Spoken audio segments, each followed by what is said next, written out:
Fala sobre a interface, então, dos projetos com a montagem lá, né? Fala principalmente sobre as situações transitórias, que eu bato de novo nessa tecla. Fala sobre as normas aplicáveis, as NRs aplicáveis, principalmente a NR18, sobre segurança na montagem.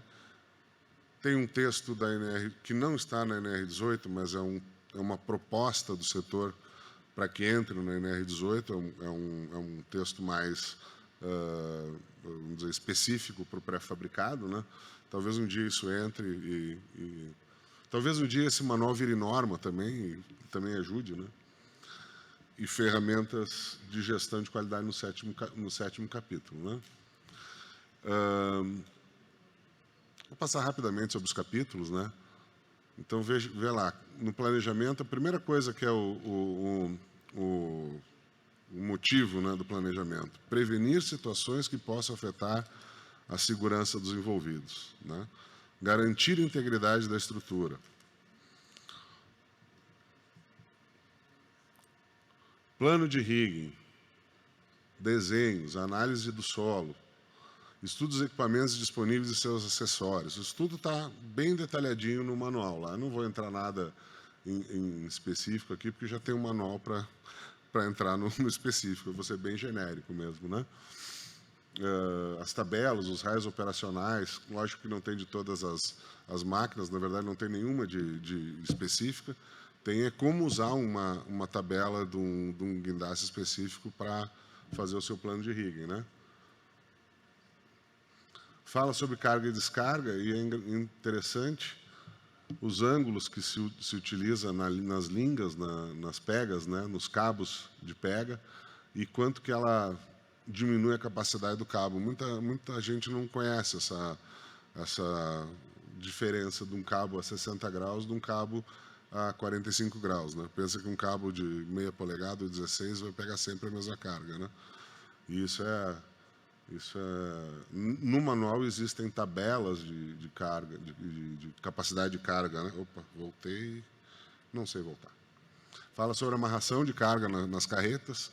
Então é um manual bem completo, desde da parte de carregamento, amarração, fala sobre a montagem, obviamente, né?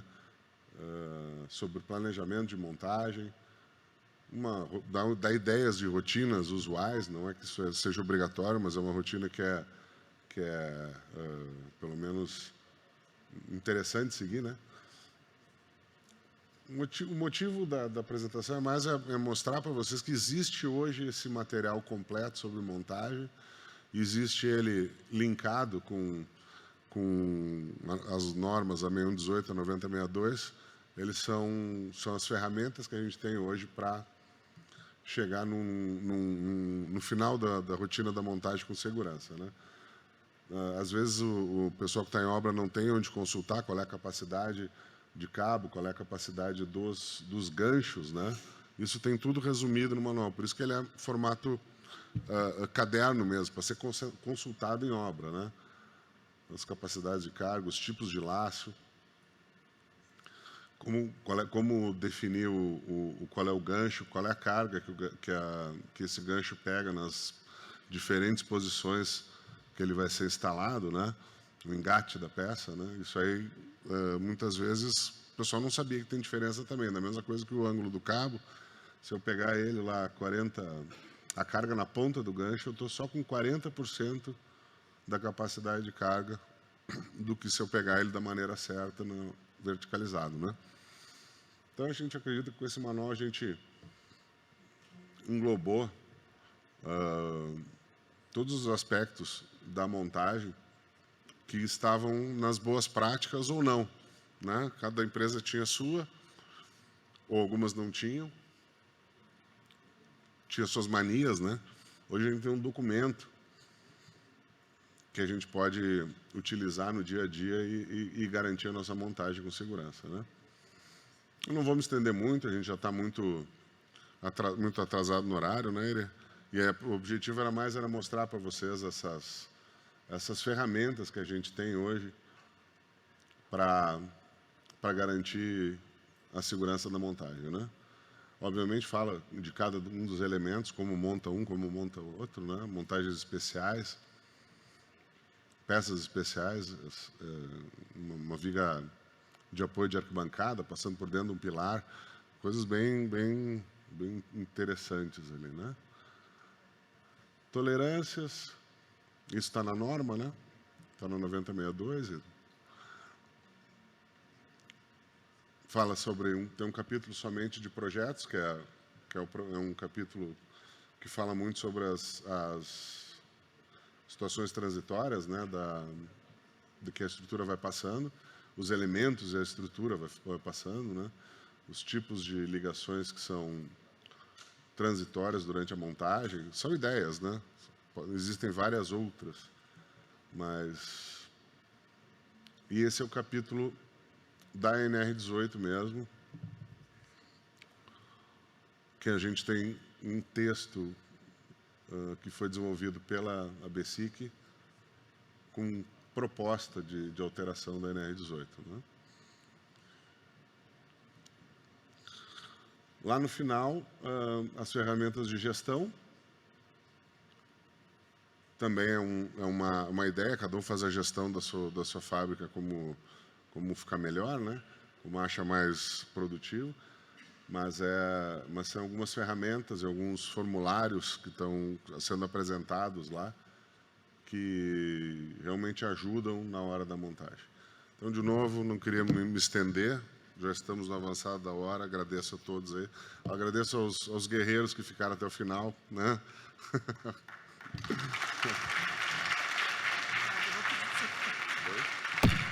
Vou pedir para o Livio ficar aqui à frente. Olhando, né, assistindo a palestra aqui, o Livio apresentando, e lembrando também de todo o trabalho para o desenvolvimento do manual de montagem, eu me recordo quando solicitei, creio que em 2007, quando o selo de excelência ABSIC já estava com 4 anos, que os pré-fabricadores me enviassem os procedimentos de montagem. E algumas empresas enviaram, e nós fizemos um resumo, eu e o Garcia. Vocês lembram do Garcia, né? Sentei com o Garcia e analisamos procedimentos de todas as empresas. O Garcia foi nosso diretor técnico, teve também empresa de estrutura pré-fabricada, pré-moldada, e foi diretor técnico da ABSIC. Sentei com o Garcia e passamos todos os procedimentos, olhando quais eram as melhores práticas de cada procedimento. Eu venho da indústria, tive uma atuação por alguns anos, principalmente em área de controle de qualidade, e pontuando com o Garcia todas as verificações que eram importantes. E ali surgiu um primeiro texto, um primeiro esboço desse material, inclusive o índice desse material foi mantido. E, passado alguns anos, eu pedi um apoio para o professor Marcelo Ferreira, que eu gostaria que aquele material saísse do papel e se transformasse no manual. Tivemos uma interface importante com um crivo da academia, e aí, logo em seguida, passamos mais alguns anos, eu acho, usando aquele material como referência. E aí dissemos, não, nós realmente precisamos ter um manual robusto, né? Aí já havíamos avançado com o Carlos Mello também lá no 9062, colocando obrigatoriedade ao plano de rigging. E isso é fruto de estudo, de dedicação, mas também muito do que eu costumo falar, que se chama costura, né? Juntar as partes, entender as necessidades, ver como que a gente vai conseguir colocar cada um fazendo aquilo que sabe fazer melhor. E, por fim, ele, assim como o manual de montagem, só complementando, Lívia, assim como esse material que nós estamos lançando aqui, que envolve também produção e controle de qualidade, porque a 9062 é uma norma de projeto e execução de estruturas pré-moldadas de concreto. Nós pedimos para que algumas entidades validassem este material. O NetPré validou o material, Sobratema, máquinas e equipamentos, Afonso, presidente da Sobratema, me colocou à disposição os melhores técnicos de plano de rigging disponíveis, que são os que prestam consultoria para a Sobratema, que tem as construtoras de construção pesada e também as empresas de equipamentos. ABS, os procedimentos de projeto de montagem estão de acordo? O que nós estamos colocando aqui, falta alguma coisa? Então, também foi validado pela ABS. Ibracon, diretoria técnica, também validou. Sinduscon São Paulo tem, junto com o doutor Haru Kazu, num trabalho incrível do SICONSE, em relação à segurança do trabalho. Organização Trabalho e Vida, é uma organização de técnicos de segurança, técnicos do Ministério do Trabalho, técnicos que estão envolvidos com as NRs, validaram o trabalho. Então, esse cuidado todo desta validação, isso é importante eu explicar para vocês, porque isso não é produto de alguém que decidiu escrever sobre montagem de estrutura para moldado de concreto. Alguém que decidiu escrever sobre projeto de estrutura. Assim como essa publicação que nós estamos lançando hoje, da mesma forma, o manual de montagem foi construído dessa maneira. O objetivo nosso, como ABSIC, Associação Brasileira da Construção Industrializada de Concreto, é disseminar conhecimento, mas sempre dentro de uma preocupação enorme com as boas práticas, independentes delas estarem dentro do universo dos nossos associados ou não. Então, eu agradeço, como o Lívia agradeceu, a presença dos heróis da resistência que permaneceram aqui até o final. Nós vamos ter o debate, evidentemente, mas principalmente a contribuição de todos, eu peço, assim, de uma forma encarecida, difundam, mostrem. A gente tem ouvido falar, muitas vezes, o professor Paulo Helene mostrou que uma das missões do Ibracon, quando ele fez a palestra de abertura na terça-feira à noite, ele disse, uma das nossas missões tem sido atuar dentro das condições, muitas vezes, que chegam até nós, de sinistros. Qual é o nosso posicionamento? Qual é a nossa avaliação sobre aquela situação, a queda de um edifício, uma situação inusitada? Qual é o nosso posicionamento? O nosso posicionamento é o posicionamento favorável sempre e necessariamente à boa técnica. A gente sabe, evidentemente, que acidentes existem. Se não existissem, o nome não seria acidente. Se problemas não existissem, uma norma ISO não teria ação corretiva e ação preventiva previsto na própria norma. A questão não é não existirem problemas, mas quais são as nossas atitudes face aos problemas, né? De antevê-los, de agir corretamente, e se tivermos que corrigir, ter a hombridade de assumir que algo não foi bem e que precisa melhorar.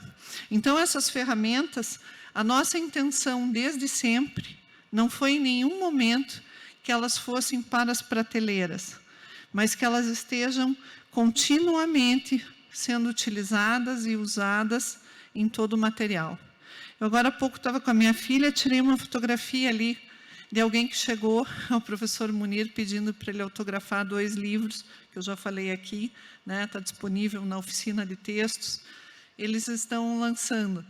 Eu disse, esse é um dos registros mais importantes de quando a gente vê a dedicação, efetivamente, sendo traduzida num momento como este. É assim nesse espírito que eu gostaria, antes de encerrar aqui tendo o nosso debate, que nós saíssemos daqui hoje, porque certamente não foi fácil ficar sentado na cadeira até agora, mas é nesse espírito, mais uma vez, reiterando o agradecimento a todos que estiveram nesse trabalho, Rodrigo, que secretariou e que coordenou e que teve toda a parte de, como você disse, na abertura, de cobrar, de ir atrás, quem mandou, quem não mandou, como é que junta, como é que... Isso tudo faz parte de um grande processo. E eu realmente hoje tenho uma gratidão muito grande a vocês e a Deus por estar me permitindo coordenar essas atividades. Vamos então, professor Munir, ao debate. Marcelo Ferreira, temos uma pergunta lá.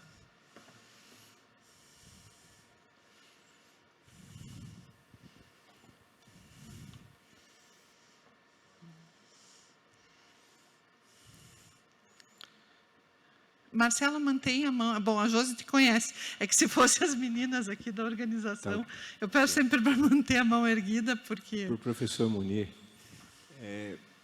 do ensaio, duas perguntas. Bom, o senhor responde tudo, depois responde tudo uma vez só, mas no neoprene, ensaiando na máquina universal, se você chegar em algum momento, testar a compressão com elemento de concreto, almofada e concreto. Essa seria uma pergunta, só curiosidade.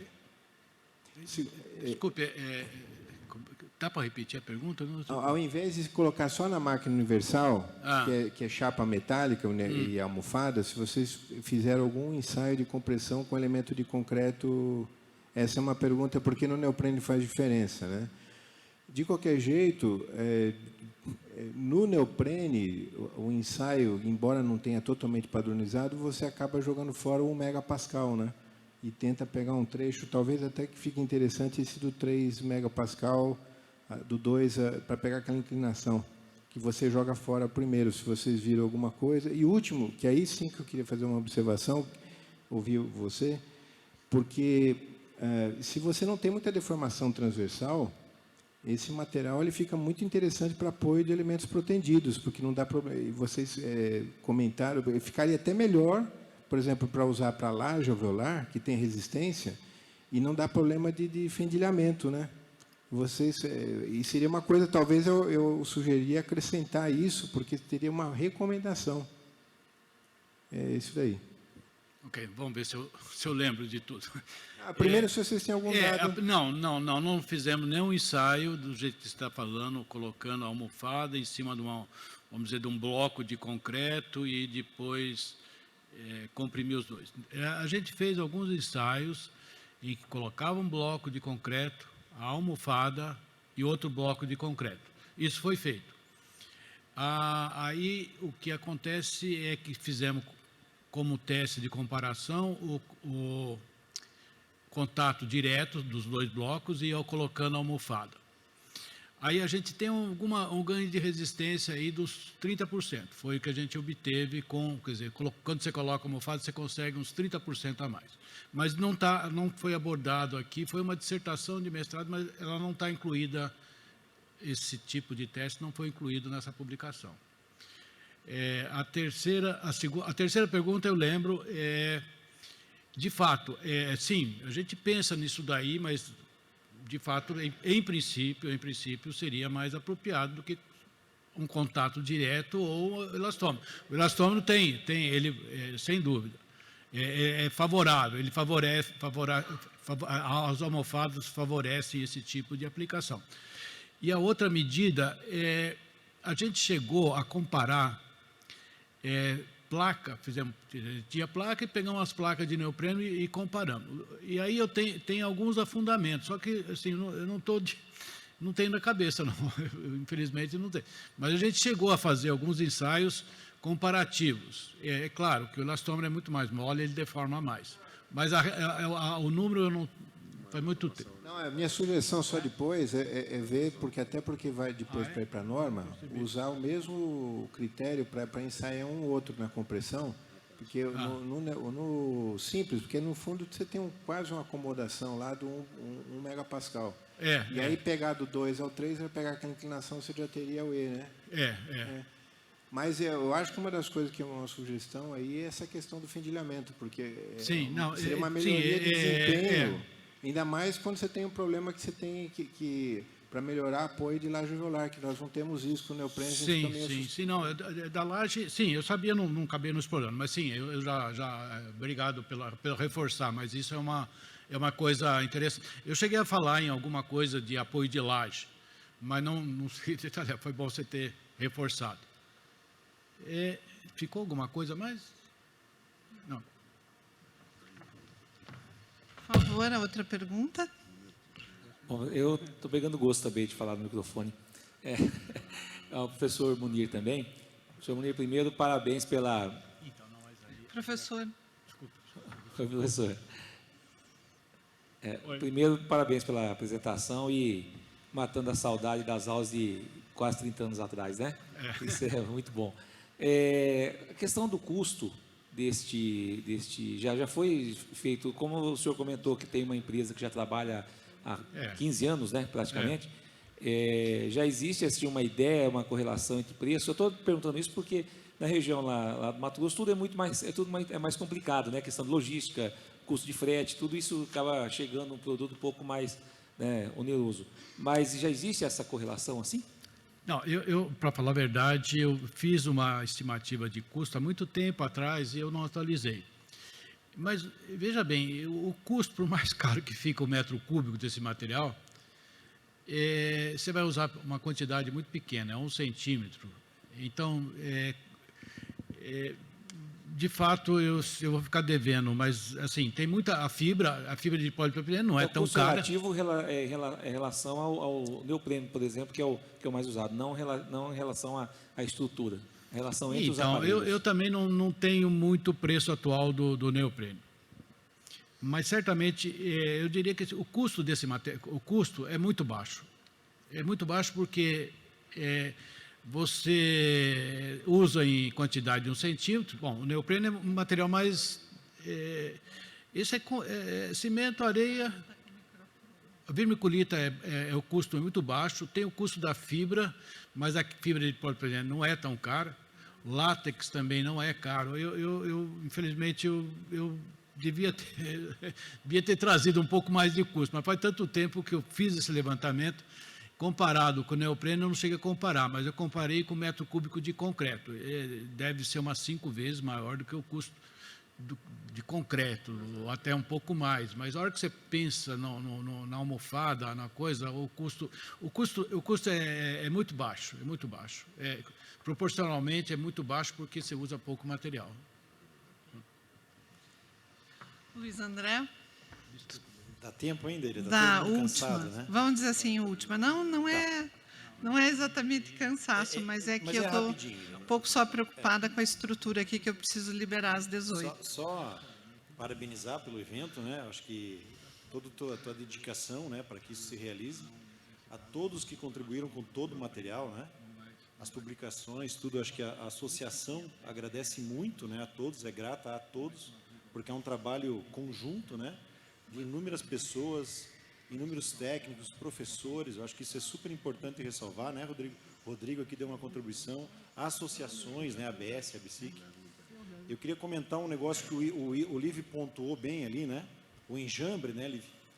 Então, quando a gente fala de um manual de montagem, né, e principalmente para muitos que já têm muita experiência no setor, né, mas para quem está entrando ou para as empresas que estão vindo junto, né, o enjambre, esse problema do improviso na obra, ele não é lá na obra, ele nasce lá no projeto muitas vezes. É uma insuficiência nossa de analisar no projeto o que vai acontecer na obra. Então fica assim uma preocupação que nós todos temos que ter no conceber uma estrutura em como ela será montada. Então acho que isso é super importante. Muitas vezes a gente não visualiza no projeto tudo que vai desencadear na produção e, sobretudo, na montagem. E aí acontecem os improvisos, né? Perfeito. Eu acho que é super importante isso, de realmente ressaltar. E queria aqui fazer não sei se é uma homenagem, não seria, mas um super reconhecimento ao professor Munir, que hoje está lançando um livro, né? E que sempre incentiva muito a nossa cadeia, sempre contribuindo com bibliografia. Lá atrás, quando nós não tínhamos muito onde a recorrer, onde nos embasar, era no seu material, nas suas bibliografias. Então, acho que realmente eu gostaria muito de fazer um reconhecimento ao senhor por toda a dedicação e por toda a contribuição ao setor do pré-fabricado. Muito obrigado. Obrigada, Luiz André, pelas palavras. E com relação à improvisação, eu recomendo fortemente que quem trabalha na área, quer seja fiscalizando, quer seja montando, quer seja contratando, que leia principalmente o capítulo de planejamento de montagem, onde justamente tem toda a experiência ali desses procedimentos que eu comentei, do tempo que eu atuei com controle de qualidade, dos 3 consultores que atuaram no trabalho, das empresas que disponibilizaram seus procedimentos, justamente para que a gente não deixasse nenhum item que antevê gargalos de lado nesse planejamento de montagem. Eu quero encerrar, então, tem toda uma estrutura aqui aguardando o encerramento. Nossa preocupação não é conosco, mas é em poder liberá-los para fechar as salas de aula, e tem outras coisas ainda acontecendo aí na programação. Uma boa noite a todos. Eu vou pedir só a Livi, vem aqui, junto com o professor Munir, a gente só vai fazer a foto dos últimos palestrantes dessa etapa.